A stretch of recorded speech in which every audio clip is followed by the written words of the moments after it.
what I really want to talk about today is challenges that face live musicians. And I'm speaking specifically of live musicians who mix themselves, if that makes sense. So not guys that are fortunate enough to have a sound guy, but people that are doing their own live sound. These people face similar challenges no matter what kind of music they play, no matter where they are, whatever.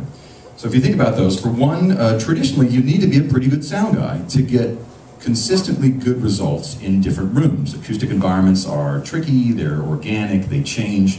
And so to get consistent mixes over all sorts of rooms, you have to kind of be good, which is hard, because to get that kind of knowledge, it takes a while to amass, and it also, you know, some people don't have that kind of time. As well, it can be tricky. If you think about the scalability of the systems that you buy and use, usually they do not scale upwards and downwards. And by that I mean, if you're playing some sort of a bistro set, let's say you're playing a coffee house or something, the needs that you have for your PA are rather light. You can purchase something very small and be able to play that gig well. However, if you want to be able to play for 1,000 people, no matter what that investment costs you, doesn't matter what it is, that investment is useless when you're trying to play for 1,000 people. There's nothing that that little guy can do to help you play the big gig.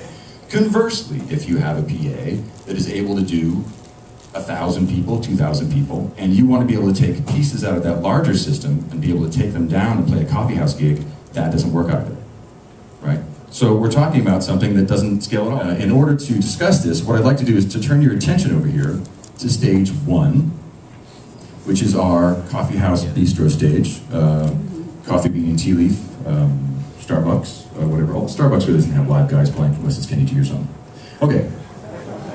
Now, if you look at these speakers, we're talking about the new StageSource line of speakers. So these guys here, are part of a larger ecosystem we're going to be talking about in a minute. But basically, the L3T and the L3S are brand new speakers in the StageSource line from line 6. And they're a little bit different in the sense that they're intelligent enough, it's a networkable speaker, whatever, but it's intelligent enough to be a standalone PA on its own. And by that I mean, yeah, sure, I mean, and by standalone PA, I mean, it doesn't look like it's huge, but it puts out a very hefty 1,400 watts of speaker. So you have two 10-inch drivers, you get a horn in the middle, and you have the ability to basically retune all sorts of stuff on it. But when you look at the mixer panel here on the side, so if we pop up to there, yes, so now you've got the L3T there.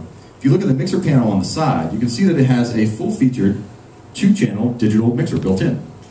So you have 2 combi inputs right on the side, you have mic gain right on the side with a pad, and just in case you have something really crushing you're going to plug into it. I'm going to fall off, that was awesome. Did you check that out? I almost lost it, that was cool. Now, you got 3-band EQ here with a sweepable mid for each channel. You have effects units built in, so you have a vocal doubler effect, like a modulator, and you also have a reverb built in. So this guy actually has Variax acoustic modeling built in.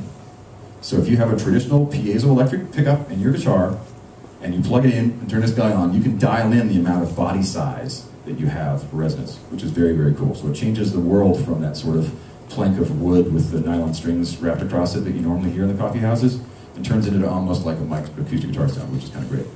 Now if we move to the back panel, you can see even more stuff. So you basically, if we go from the top down, you got line inputs, so you can use it to be fed from another mixer or something like that. You also have stereo inputs on coax, so it's actually 4 channels in, not just 2. So you can use it to feed things like an MP3 player if you want to play over tracks, if you've got backing tracks you want to play with, all in one enclosure, right?